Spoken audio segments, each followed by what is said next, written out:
and let's see what happens is actually my default mode, because it appears out of things that we see happening. At least for me, it does. And Well, yeah, we have our own ideas of what we think is going to happen, but yeah, no, who let's knows, right? let's make it unreasonable.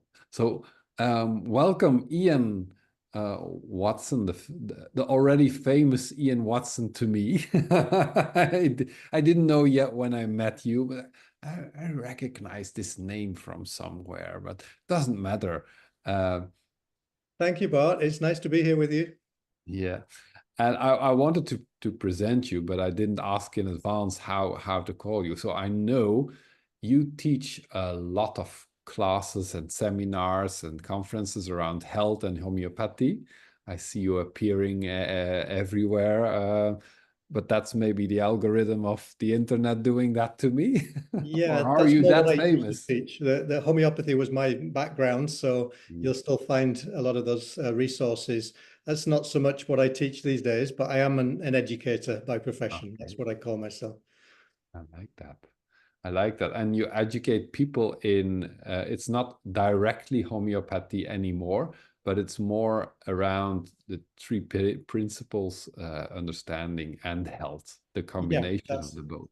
that's exactly right. And but what I often find is that they actually intersect Hmm. quite beautifully. That homeopathy intersects with the three principles understanding, and the other things that I've just learned along the way with that have been helpful to me. I bring them in as well if it if it feels like it's true and it's part of something that could enhance somebody's understanding, then I give myself free rein to bring that in. Yes, of course, because it makes you feel good. Yeah, Or exactly. feels good.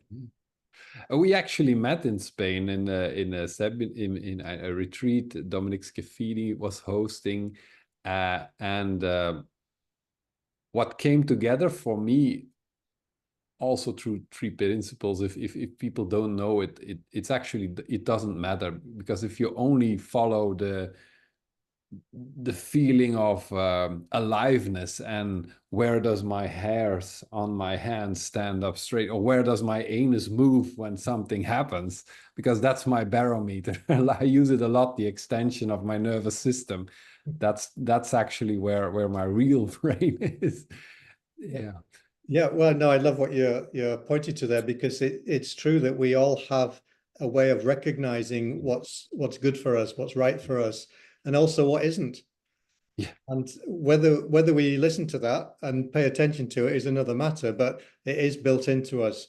There's a kind of we talk about it in homeopathy as a resonance Mm. phenomena, and Mhm. and there's always a susceptibility to certain things. Certain things are always calling us and drawing our interest and our energy towards them. And there are other things that we know, no, that's not for me. That's Mhm. not right. Even if my head thinks it would be good for me, Yeah. my body will tell me whether it really is or not. That's the hard one, because the brain is such a powerful tool that it draws in other thoughts, and it becomes like a party over there, and then you convince yourself of several things, and then you're in a horrible situation. That happens, yeah, and it's easily done. But I Mm. think over time we can learn to discriminate between, when we're listening to that, just what I Yeah. would call background noise of usually it's just conditioned mind, it's old thinking, it's recycled ideas Mm. versus what's actually coming to us freshly from within. Mhm. And it does have a different feeling quality to it. Mhm. And I think anybody can learn that for themselves. Yeah, and I was wondering, like therapeutically, if you teach homeopaths or doctors or people who are in the medical world, if they treat their patients, because that's the way, yeah, let me not spoil it, but that's the way I used to work with, when therapists come to me to do body work and to learn about it more, in that way that we spoke about. I learn them to be very sensitive to that part of their nervous system, to follow that, not the knowledge or not the products or not the technique or the form or the method or the guru or the I don't know what, but just that. Yeah. Does it work the same like in homeopathy, like in the the choosing of the questions, the feeling you go towards when you hear somebody Oh speak. yeah. Yeah, absolutely it does. Um and there's also a kind of when a good homeopathy is working, when you find the remedy that fits the person, you know it. Mm, Yeah. So there's like a procedure, you're going through a process of taking the case history and listening to not only what they're saying, but how are they sharing it? How are they coming across? Using your observation as well as your listening. And then at a certain point, it kind of falls into place. You go, oh, I know yeah, what they need. And what's yeah, interesting is often the patient feels that too. yeah. So there It, is a transmission. There is kind of yes. like a vice versa transmission Yeah. between two nervous systems, actually. Which has a healing quality to it. Yeah. Some people, they don't actually even need to take the remedy physically. It's almost like they already had it. Wow. Yeah, You know, yeah, if their whole system has been somehow acknowledged and yeah, seen as a whole, yeah, that is healing. yeah. In in the English language, the word heal is related to the word whole, wholeness. Mhm. And often when we if we're listening well and we're taking a good history, what the person's doing is they're kind of joining dots in their mind, which they hadn't done Yeah, before. You know, yeah, things are falling into place for them. yeah, yeah. And that is part of the healing process. And sometimes it's the only thing that's needed. Yeah. That was a curiosity, and I really wanted to ask you that because I felt that when we met that you are knowledgeable of this system because otherwise it wouldn't click the way it clicks. My Yeah. nervous system recognized, and I normally I'm not falling into bald people and but I did, so I needed to research what was going on or follow the feeling. Like, let's see what happens here. It's fun. Yeah. And I don't know where it leads to. It doesn't matter. Well, that's it. We find out. That's the adventure, isn't it? We find Yeah, out by following it. There's no other way of knowing. that's the adventure. Um, Yeah, this transmission is always going on, I guess. Also, when you are walking around in a store or on the streets, there is you're constantly in connection with everything that is around you. So people transmit all these things, and you can. That's true, but we're not receptive to all of them. No, luckily we're not. Exactly. Thank goodness we're not. So Yeah. they in homeopathy we talk a lot about the susceptibility Mhm, because that really is that's the decisive factor. Because you're right, there's all kinds of influences that we're subject to every day of our lives, mhm, but there's actually very few that are exactly on the frequency that would be healing for us at a given mhm, moment. And mhm. so it has to be quite precise. And that's really the whole artistry side of a system like homeopathy. It has to be a good match. If it's not a good match, it just misses. It just bypasses the person. Yeah, yeah, yeah. It doesn't find a home there. But when Yeah. it is a good match, then we use susceptibility in the positive way, because when the remedy is a good match for the person, they they need so little of it. Mhm. They could literally just take a sniff, Yeah. open the bottle and sniff it. And honestly, that's enough. They would get a Mhm. dose from that. They don't even Yeah. need to put it on their tongue. And Yeah. people find that hard to believe, but we have to understand it in kind of energetic terms, not so much in material, physical Yeah. terms. And understanding in energetical terms, it's an explanation system, the energetical explanation, like to have a form to explain this, because there is nothing physical, tangible to it to measure it or to explain it actually. So That's right. you, And that's been part of the difficulty that homeopathy has had for the last 200 years, is we've been waiting for science to catch up with it. it's yeah, and we don't have the devices yet because you can measure very finely probably, but then it does not connect to the results it has. Yeah. I had the same thing in the swimming pool. I'm a trainer for free divers to how to hold their breath for a long time, and some of them have results that do not correspond with the training schedules and with the science. Yeah. So that triggered me to look into that, and um, we found out that when you go for this aliveness feeling, even in excruciating situations for some people, because why would you suffocate yourself in free will? I sometimes ask myself. Um, and if you are able to connect with your nervous system in a loving way and an aliveness way, there are portals that are opened within your nervous system, within your mind, that we have no measurement or knowledge about.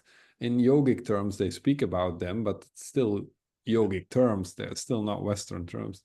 And it enhances performances. It makes it almost impossible to go through doors, and really big time. Yeah. Um, so Yeah, that's that's amazing. And what would you say is the crucial factor that enables that? What would you say? Do you the have a sense? crucial factor is opening. Right. It's like it's almost like a sound. Yeah. And I teach them it also like a kind of mantra: opening. At minute 4, when the contractions are really starting to kick in, it's really, really delicate to gently steer your awareness to opening, physically opening. And then it happens also, like your face lights up when you see someone who you like or who makes you alive.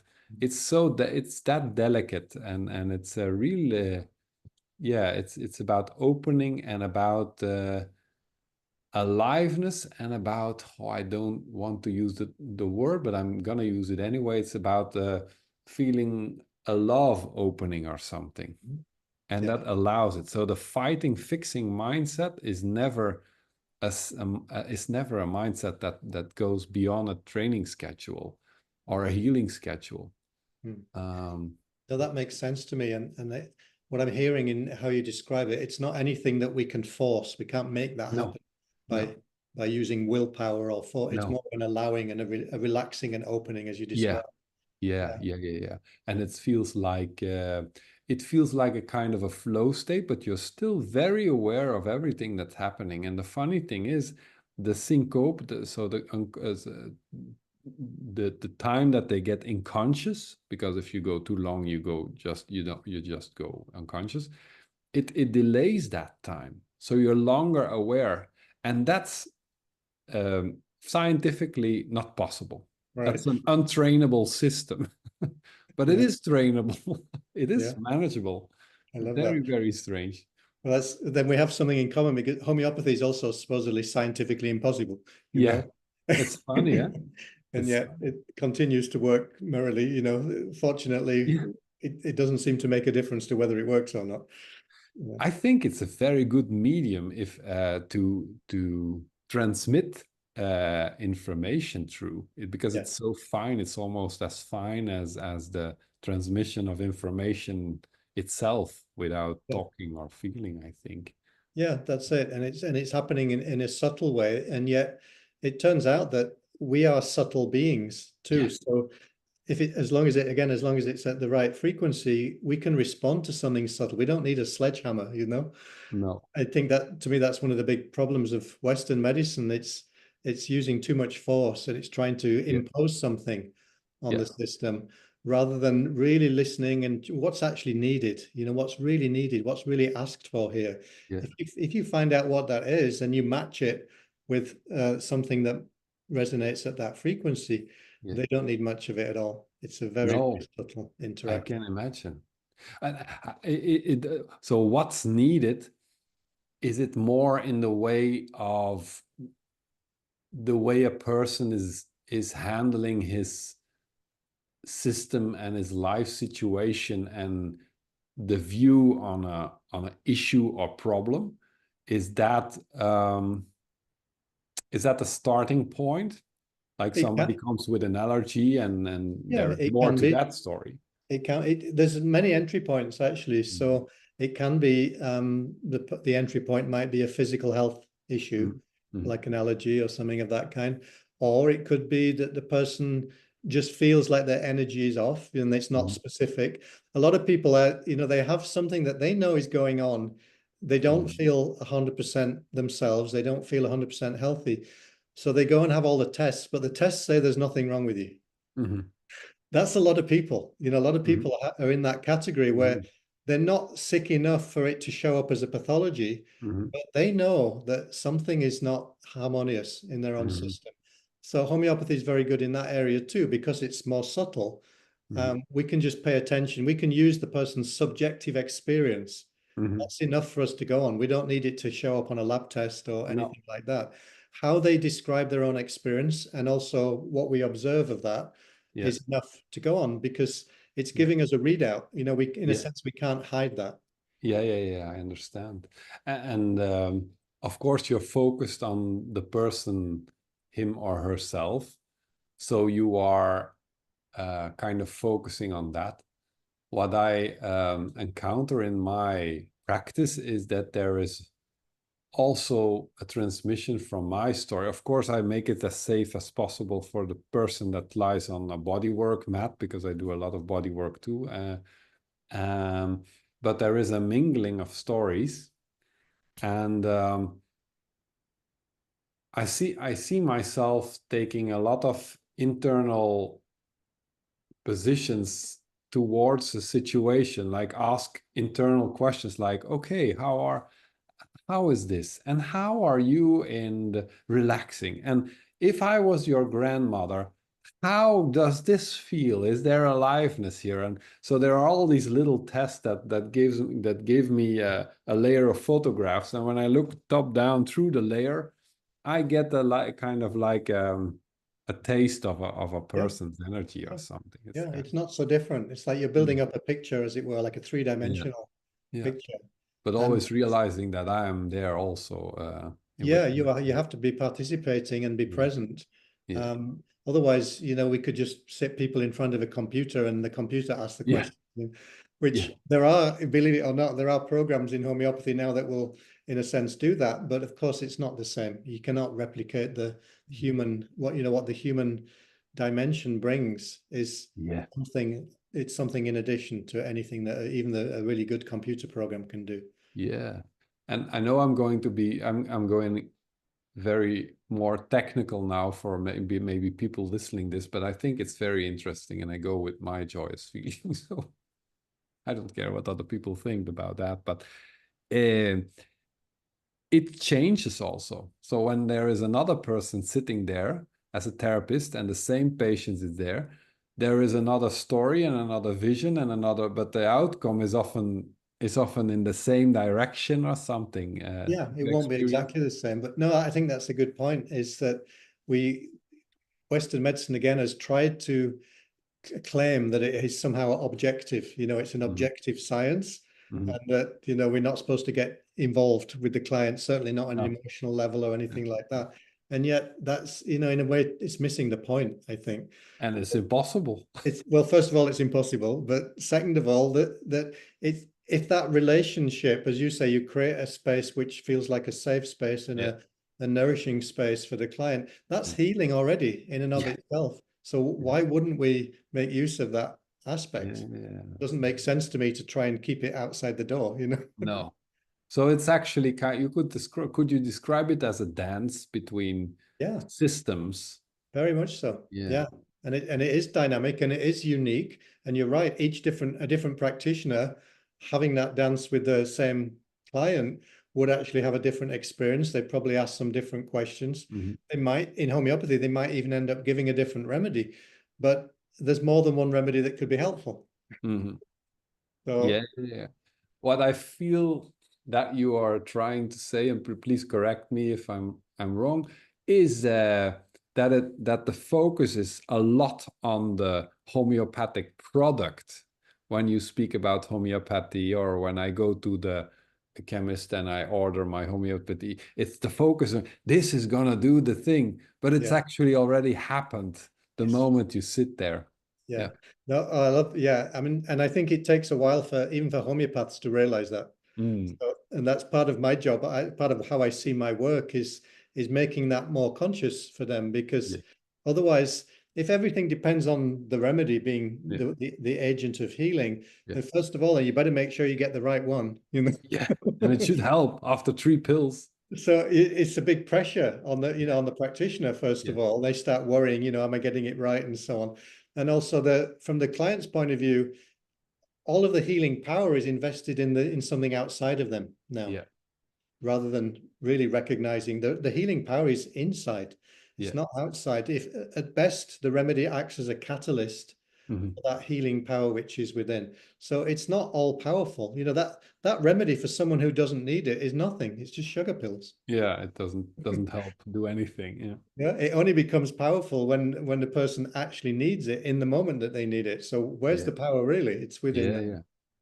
Yeah. So do you still work with Bach remedies also, or is it only solely I still have them, and I don't practice professionally anymore, either as a homeopath or as a mm, flower essence prescriber.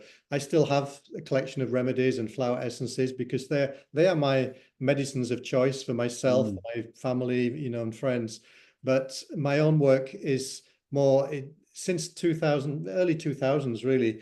I started to move in the direction of working psychologically and emotionally with mhm, people. mhm, And although homeopathy and flower essences can be helpful in that area, I realized there was something else that I wanted to bring mhm. into my work.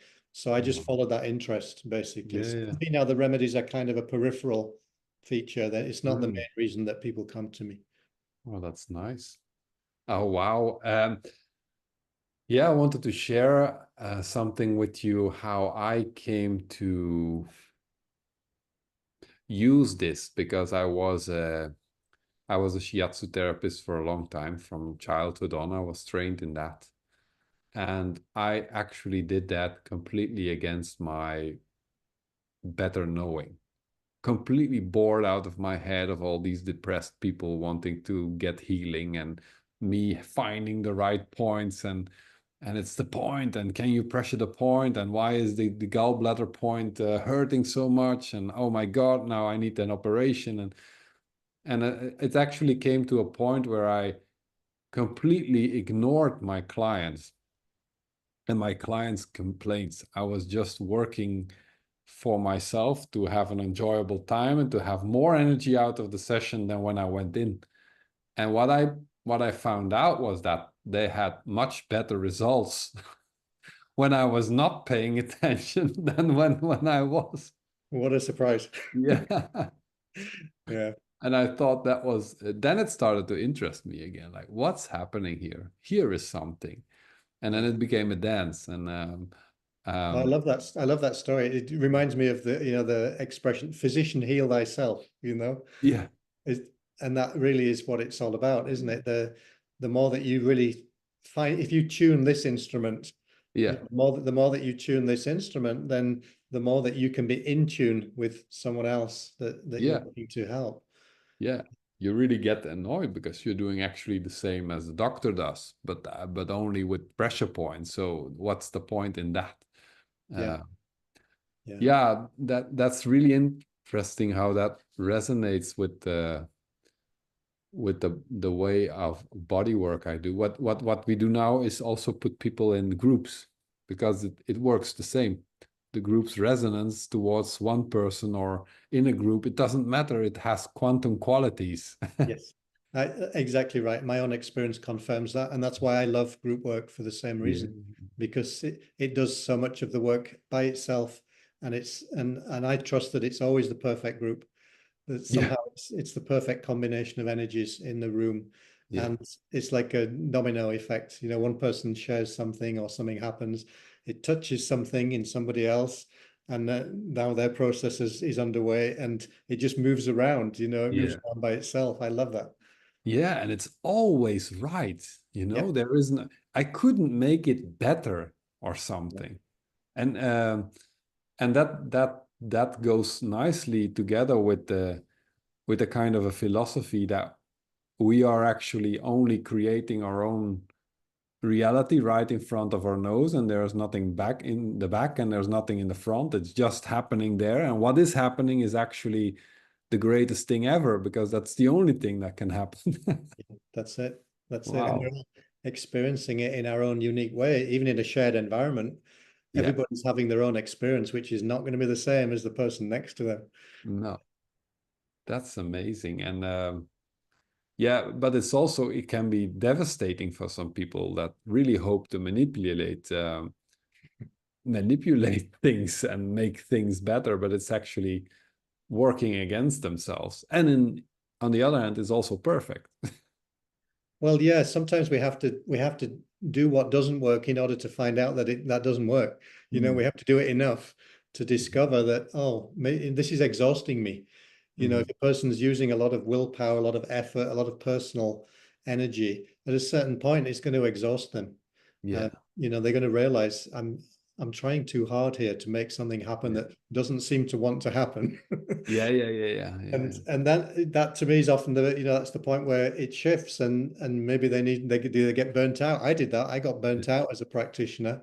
And so I had to really just take stock and see what are all these things that I'm doing that I think I should be doing Yeah. that actually I no longer want to be doing. They're not really Mhm. coming from in here. They're coming from a place of, you know, I should and I ought to. And I did like an inventory, and I had a long list of things like, oh my God, most of the things I was doing, actually, I didn't really, my heart wasn't in it anymore. Yeah. So I let all of those go. I just gave myself permission to stop doing all the things that began with should or ought to. And then Okay. I asked myself, well, what is it that I still love about this work? There must be something still in it Hmm. that's appealing to me. And it was very simple. For me, it was the meeting of energies, the meeting of minds, you know, when I'm with someone and we have that connection, Yeah. and my mind gets a little quieter, their mind gets a little quieter, and we meet in a unique place, in a unique moment, and then something happens. Either they realize something, or it occurs to me to ask something that I've never asked before, Yeah. or something just shifts by itself, and then we follow where that goes. And I realized that was what I was interested in, just that. So that became the focus of my work, Ah. And I guess you teach the same way. pretty much as best I can, Yeah, to the yeah, degree that people are willing to hear it. Yeah. to a degree, people. Yeah, but I guess people come. Yeah, it depends on who you describe it, of course. If you promise them a lot, then you will have a room full of people expecting expecting unreasonable things. Often, yeah, yeah. But I no, I do try to teach that at least that way. What I try to um, model to practitioners or to people who are in training at least is that it's not so much what they do, it's where they do it from within themselves. Hmm. Hmm. You know, it's like just like the example you Hmm. gave, what you Hmm. realized, you know, if Hmm. I really tune into myself and I just take care of this side of the Hmm. equation, Hmm. then the other side seems to take care of itself, you know, Yeah. as a happy side effect. And I discovered exactly the same thing.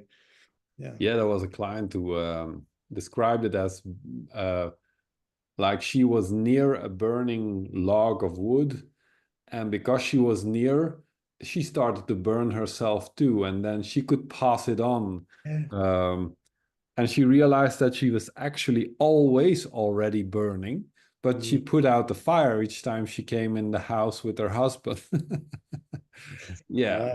Right. Which takes a lot of effort, right? To keep putting it out when Which takes a lot of effort. Wow, yes. it wants to keep burning, and you're just like, no, no, no, you know. Yeah. Yeah. You, that to me points out the amazing love our own system has for us or something, because it could also say, come on, let's pull the plug here. We go for another composting process because this is not working. Why am I wasting my time with this person? Yeah. But you're right. It's endlessly forgiving and Yeah. benevolent, and it's always giving us an opportunity to tap in to what's available. Yeah. Again, we can ignore it up to a point. We can try and override it with our own ideas up to a point, Yeah. but eventually it always, I say to people, the body wins in the end, so you may as well pay attention sooner. Yeah.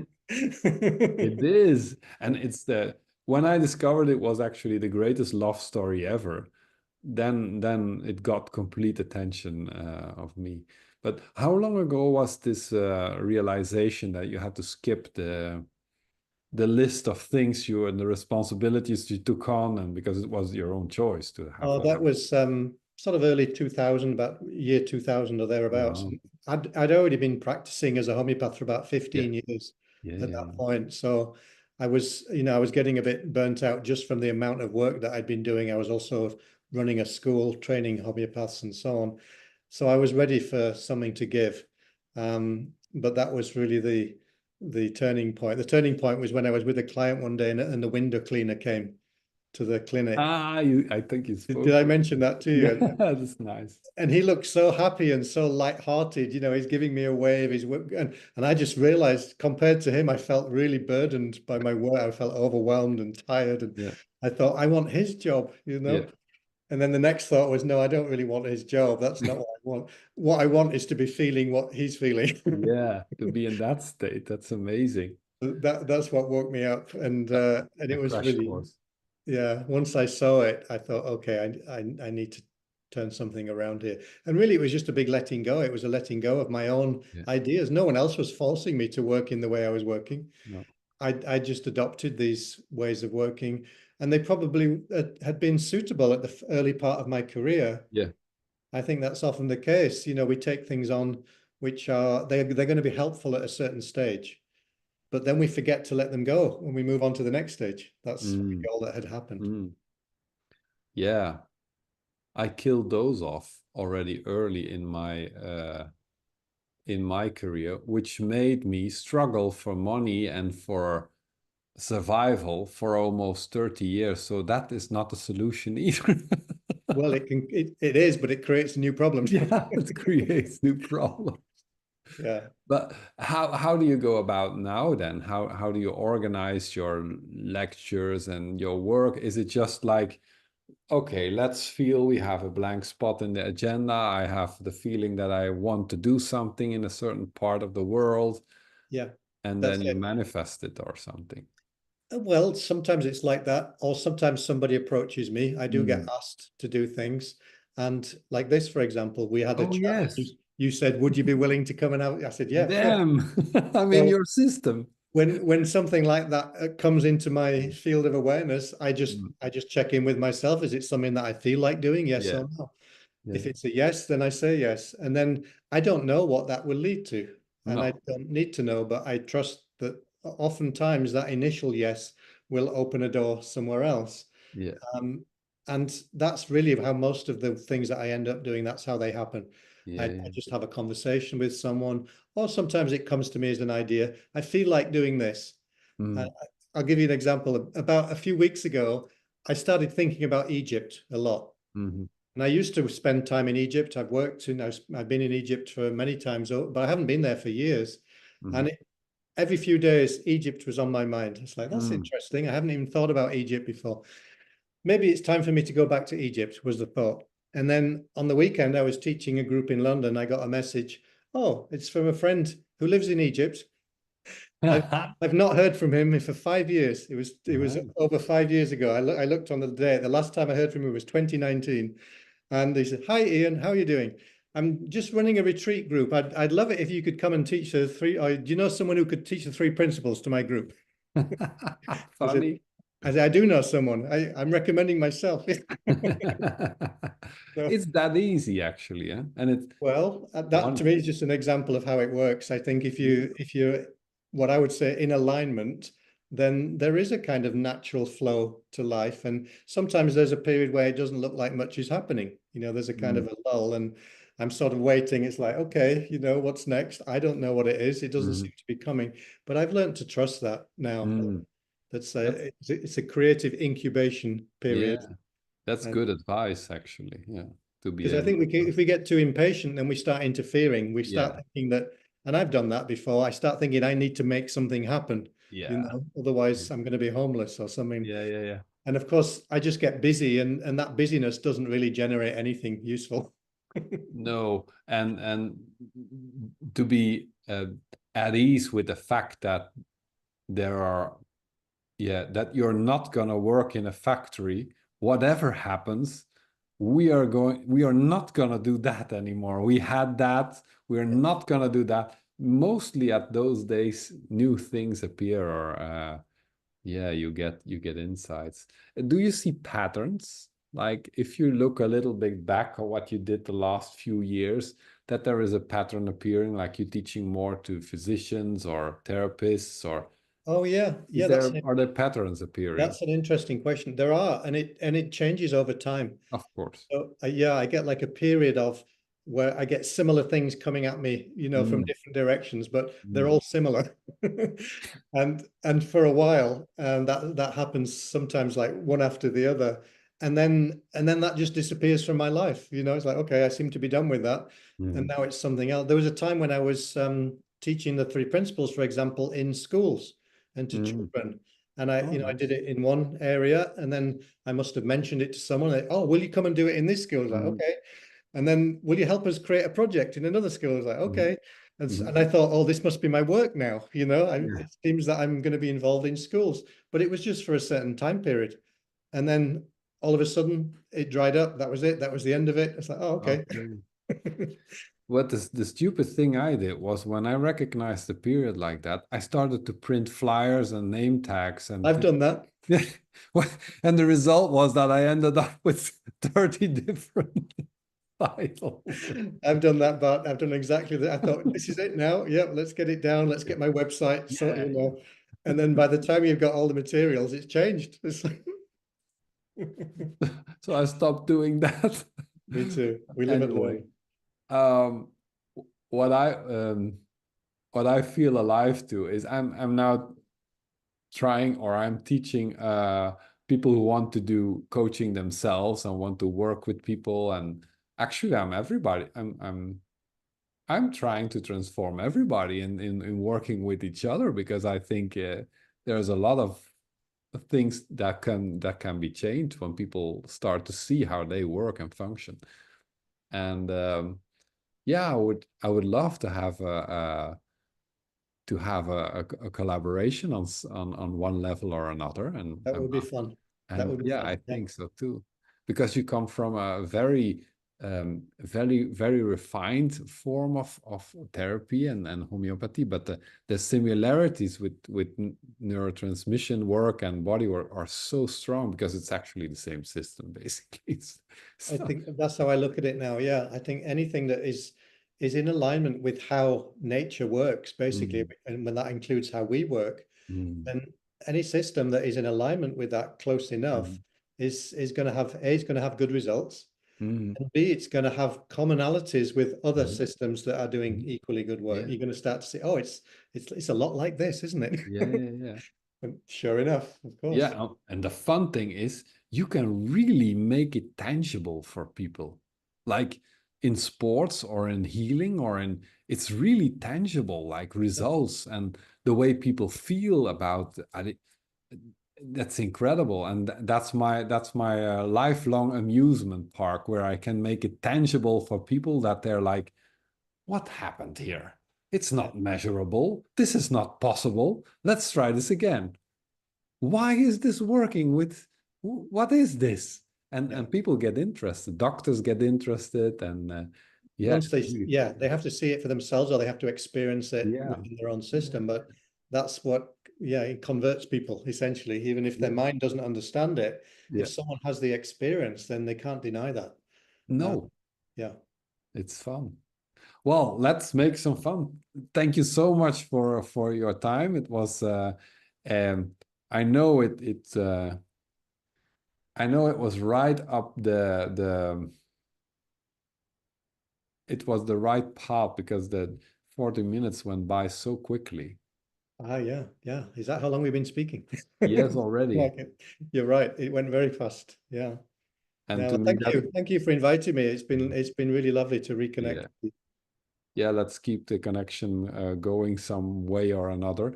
Um, yeah, and time is also for me a proof that I'm into that or I'm not into that. When I'm into that flow, then usually I'm in the right spot there. And you. That's true. yeah, It's a good indicator. well, Yeah. thank you so much, Ian. I will Pleasure. I will stop the recording so we can discuss some more in private.